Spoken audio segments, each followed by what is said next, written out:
بسم اللہ الرحمن الرحیم۔ عن ابی ہریرہ ایضا ان النبی صلی اللہ علیہ وسلم قال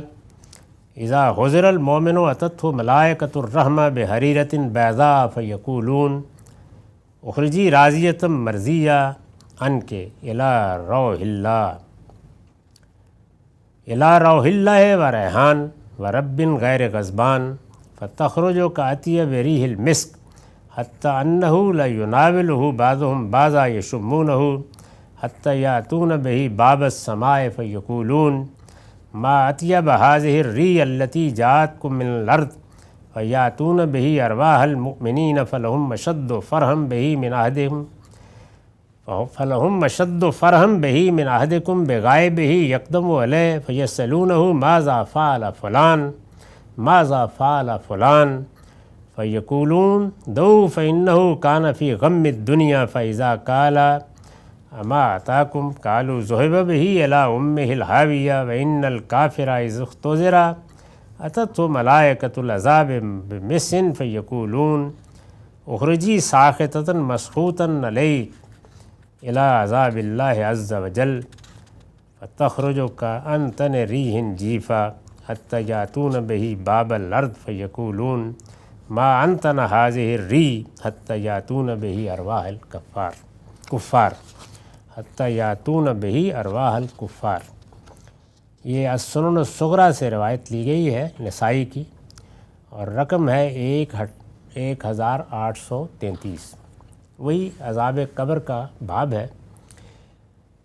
میں یہ عرض کر چکا ہوں کہ رسول اللہ صلی اللہ علیہ وسلم نے کسی ایک موقع پر یا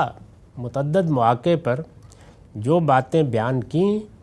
اس کو جتنا کچھ راوی محفوظ رکھ سکے انہوں نے بیان کیا ہے، تو اس لیے اس میں تمام روایتیں جب سامنے آئیں گی تو کچھ خلا بھر جائیں گے۔ ایک شخص درمیان میں ایک چیز چھوڑ دیتا ہے، آگے سے بیان کر دیتا ہے، ابتدا کا واقعہ بیان کرتا ہے، پورا بیان نہیں کرتا، اس کے اندر کوئی خاص بات اس کو زیادہ مؤثر محسوس ہوتی ہے لوگوں کو بتانے کے لیے، وہ بتا دیتا ہے۔ تو یہ کوئی مربوط بیان یا خطبے نہیں ہوتے، بلکہ کسی موقع پر یا متعدد مواقع پر کی گئی گفتگوؤں کا جو کچھ لوگ محفوظ کر سکے، اور وہ اپنی الفاظ میں اس کو بیان کر رہے ہوتے ہیں۔ یہ بھی ضروری نہیں کہ حضور کے الفاظ ہوں۔ تو یہ وہی باتیں ہیں کہ پہلے بیان ہوئی، لیکن بعض جگہوں کے اوپر کچھ خلا ہوں گے اور بعض جگہوں کے اوپر بڑی تفصیلات ہوں گی۔ چنانچہ یہ روایت اور اس کے بعد والی روایت پہ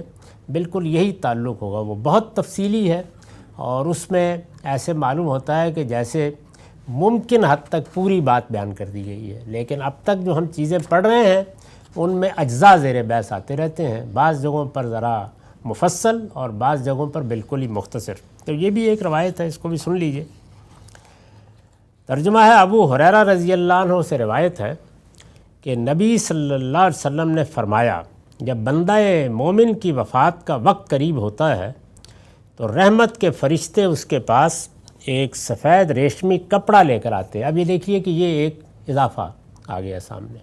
یعنی یہ تو ہم قرآن میں بھی جانتے ہیں کہ فرشتے آتے ہیں، روح قبض کرتے ہیں، اس میں گفتگو بھی ہوتی ہے، سوالات بھی کرتے ہیں، اور یہ بھی قرآن نے بیان کر دیا ہے کہ سوال و جواب ہوتا ہے،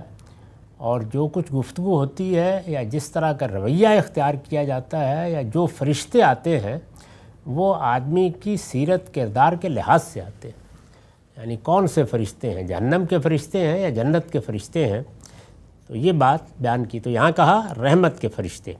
اس کے پاس ایک سفید ریشمی کپڑا لے کر آتے ہیں اور کہتے ہیں کہ اے مطمئن نفس، اللہ کی عطا کردہ راحت اور سرور کی طرف اور اپنے پروردگار کی طرف جو تجھ سے خوش ہے باہر نکلا۔ یعنی اس طرح گویا خیر مقدم کے انداز میں، بشارت کے انداز میں وہ نفس انسانی سے یہ کہتے ہیں کہ اب ہماری گرفت میں آ جاؤ، یعنی اس بدن کو چھوڑ دو اور الگ آ جاؤ، اس حال میں کہ تو اس سے راضی ہے اور وہ تجھ سے راضی۔ یہ بالکل قرآن کے الفاظ ہیں کہ جس وقت آدمی اپنے اس انجام کو پہنچتا ہے اور اس نے اگر کامیابی حاصل کی ہو تو بشارت ہوتی ہے کہ اے میرے بندے آ جا اور جنت میں داخل ہو جا، یعنی گویا فیصلہ ہو گیا تمہارے بارے میں، بشارت دے دی جاتی ہے۔ تو کہا ہے راضیۃ مرضیہ، تو اپنے پروردگار سے راضی اور وہ تجھ سے راضی۔ تو یہاں بھی بالکل وہی الفاظ ہیں۔ اس حال میں کہ تو اس سے راضی ہے اور وہ تجھ سے راضی۔ چنانچہ وہ روح مشک کی عمدہ ترین خوشبو کی طرح جسم سے نکلتی ہے، یعنی جس طریقے سے انسانی بدن ہے کہ اگر اس کو صاف ستھرا نہ رکھیے، حفظان صحت کے اصولوں کا بھی خیال نہ رکھیے، کبھی نہانے کی طرف توجہ نہ ہو تو آدمی کا پاس بیٹھنا مشکل ہو جاتا ہے۔ تو جس طرح سے اس جسم پر انسان کے اس مادی وجود اور مادی دنیا کے اثرات ہوتے ہیں، خوشبو بھی آتی ہے، بدبو بھی آتی ہے، تو یہی صورتحال اعمال کے نتیجے میں روح کے ساتھ بھی ہو جاتی ہے۔ تو یہ کوئی ایسی مستبد بات نہیں، یعنی ہم جس دنیا کو جانتے ہیں اس میں بھی یہی ہوتا ہے اور انسانی جسم کے ساتھ ہی ہوتا ہے، اور جو اندر شخصیت ہے اس پر یہ اثرات اعمال کے لحاظ سے ہوتے ہیں۔ چنانچہ وہ روح مشک کی عمدہ ترین خوشبو کی طرح جسم سے نکلتی ہے اور فرشتے اس کی یہ خوشبو سونگھتے اس کو ایک دوسرے کے ہاتھوں میں تھماتے ہوئے آسمان کے دروازے پر لے جا کر یہ کہتے ہیں، دیکھیے یہ کس قدر عمدہ خوشبو ہے جو زمین سے تمہارے پاس آئی ہے۔ یعنی گویا وہ بشارت کے انداز میں اس کو وصول کرتے ہیں، بشارت کے انداز میں اس کا استقبال کرتے ہیں، اور بارگاہ میں پیشی کے لیے جب اوپر لے جاتے ہیں تو وہاں پر بھی اسی طرح جا کے آسمان کے فرشتوں سے تعارف کراتے ہیں کہ یہ زمین سے خوشبو آئی ہے۔ یعنی بڑا خوبصورت اسلوب ہے کہنے کا۔ پھر اس کو مومنین کی روحوں کے پاس لاتے ہیں۔ اس میں اب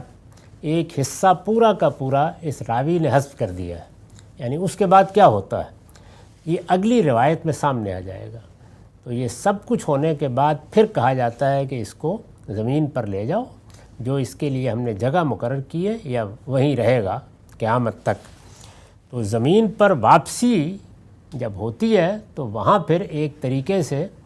جہاں تمام ارواح رکھی ہوئی ہیں، یا کہیے کہ تمام نفوس رکھے ہوئے ہیں، وہیں جاتا ہے۔ وہ ایک دنیا ہے پوری کی پوری، اس میں جاتا ہے۔ پھر اس کو مومنین کی روحوں کے پاس لاتے ہیں۔ ظاہر ہے بدیہی بات ہے کہ اسی جگہ لاتے ہیں دنیا میں جو اس کے اعزاء رہے، اقربا رہے، جن کے ساتھ اس کا تعلق رہا، دوستی رہی، کسی کے ساتھ کام کیا، تو تعلق والے لوگوں کے پاس لاتے ہیں جو اس کی آمد سے ایسی مسرت محسوس کرتی ہیں جو تمہیں اپنے کسی بچھڑے ہوئے شخص کی ملاقات سے بھی نہیں ہوتی۔ یہ بڑی فطری بات ہے، ایسا ہی ہونا چاہیے۔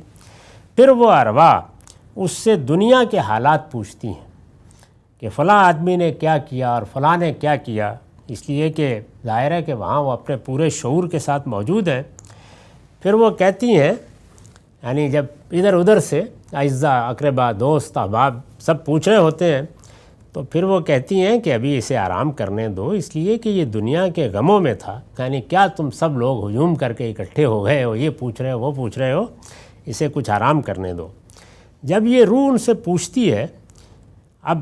انہوں نے پوچھ لیا تو ادھر سے بھی سوال ہوتا ہے کہ فلاں شخص مرنے کے بعد کیا تمہارے پاس نہیں آیا؟ یعنی ہمارا فلاں دوست، ہمارا فلاں عزیز، وہ نظر نہیں آ رہا یہاں۔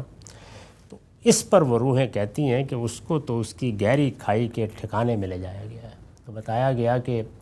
وہ باوجود اس کے کہ دنیا میں ہمارا عزیز تھا، دوست تھا، اس سے تعلق بھی تھا،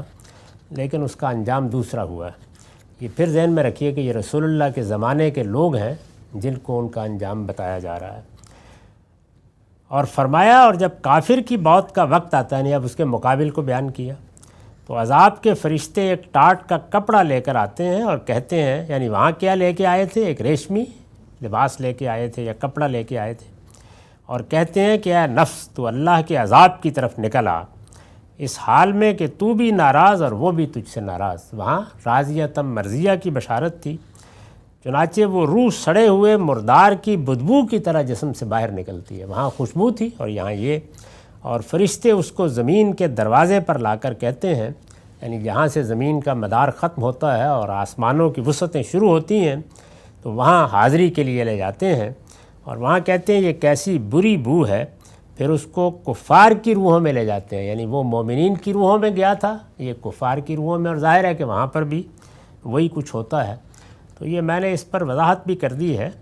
کہ درمیان کا ایک حصہ ہے جو راوی نے حذف کر دیا ہے۔ میں نے لکھا یہ اس وقت ہوتا ہے، یعنی یہ کب ملاقات ہوتی ہے ان کی؟ یہ اس وقت ہوتا ہے جب روحیں زمین پر اپنے مستقر میں واپس آ جاتی ہیں، یعنی موت ہوئی،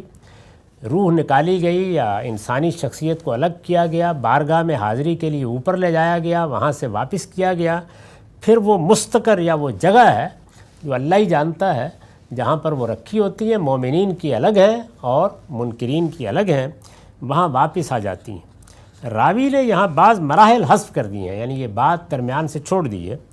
چنانچہ بظاہر ایسا معلوم ہوتا ہے، یعنی اس کو پڑھنے کے بعد کہ یہ واقعہ آسمانی پر پیش آ جاتا ہے، لیکن ایسا نہیں ہے، دوسری روایتوں سے واضح ہو جائے گا۔ آگے برا بن عازب رضی اللہ عنہ کی مفصل روایت سے ہماری یہ بات مزید واضح ہو جائے گی، اور یہ زمین کے دروازے پر لا کر، یعنی بظاہر یہ معلوم ہوتا ہے کہ زمین کا بھی ایک دائرہ ہے، مدار ہے، اس کے دروازے سے آگے پھر کچھ دوسری دنیایں شروع ہو جاتی ہیں، تو اس کو بھی میں نے اسی طرح بیان کر دیا ہے، یعنی جہاں سے زمین کا مدار شروع ہوتا ہے،